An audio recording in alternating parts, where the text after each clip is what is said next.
as I can testify from my experience in working with thousands of traders and fund managers across the globe and across asset classes, are quite common trading behaviours.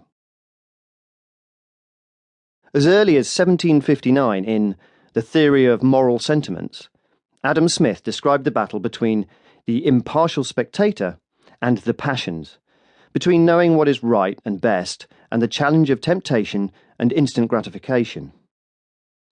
Not much has changed in all those years. Warren Buffett talks in a similar way about traders and investors needing to avoid the temptations and urges that get other traders into trouble.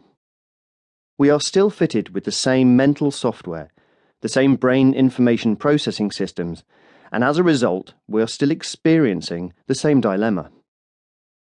The key challenge in trading is not so much knowing what to do, KWTD, as doing what you know, DWYK. This creates the psychological gap that exists between having a strategy with a positive expectancy and actually trading in such a way that it returns something close to those expected profits. One very experienced trader I worked with in a training session at a leading investment bank remarked how just being able to get better at running his profits and cutting his losses would have a considerable impact on his P&L, and how this was true for other traders in his team and across the trading floor. To perform well in the markets, you need more than just skills, knowledge, and a strategy with an edge or some competitive advantage. You need to have a mindset that is resilient, that allows you to take risk, navigate uncertainty, manage the pressures and stresses of the trading environment, and its results orientation. You need to have the levels of awareness required to manage your thoughts and emotions and to be able to regulate your own trading behavior, to be able to sustain focus, resist the temptations to react on impulses, and reduce the impact of behavioral tendencies and biological responses. A strong psychological approach is integral to producing consistent and successful trading performance, to maximize the returns on your trading strategy. The rise of trading psychology. When I began working in sports psychology in the early 2000s, it was in its relevant infancy in the UK, although in Eastern Europe, the USA and Australia, it was far more developed.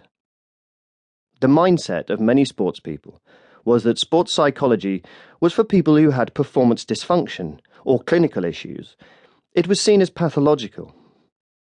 Very few sports people talked about visiting the sports psychologist, and many teams did not at that time fully utilize or embrace sports psychology. Over the years, that mindset has shifted significantly to the point where sports psychologists are available to most athletes and teams. They are used openly and recognized as part of the coaching and performance team. This behavioral shift has largely been down to the evolution of the drive by teams and athletes to seek every possible advantage when they're competing. The rise in the popularity of psychology in general, and the move of the sports psychologist role from being about fixing problems, pathological, to enhancing performance. This pattern is similar in trading, where even since my first involvement in early 2005, I have seen the attitudes of traders towards psychology move from strong skepticism to being much more open and embracing. The global market events of 2008 and the challenges of trading the markets in the years since that time may have helped somewhat in this evolution, alongside the rise in popularity of behavioral finance and the increasing number of academic studies and books that focus on financial decision-making and its psychological aspects. With this rise in interest in trading psychology, more and more traders have realized, or perhaps admitted, that being able to develop their psychological approach would have benefits on their trading decisions, performance, and profits. More traders are open to reading about trading psychology, attending workshops, or having one-to-one coaching than ever, even though some may still be hesitant or skeptical. This growing trend was identified in an online article published by Reuters in September 2012, entitled FX Traders Seek Coaching in Battle for Dominance, and in an article entitled Finding Your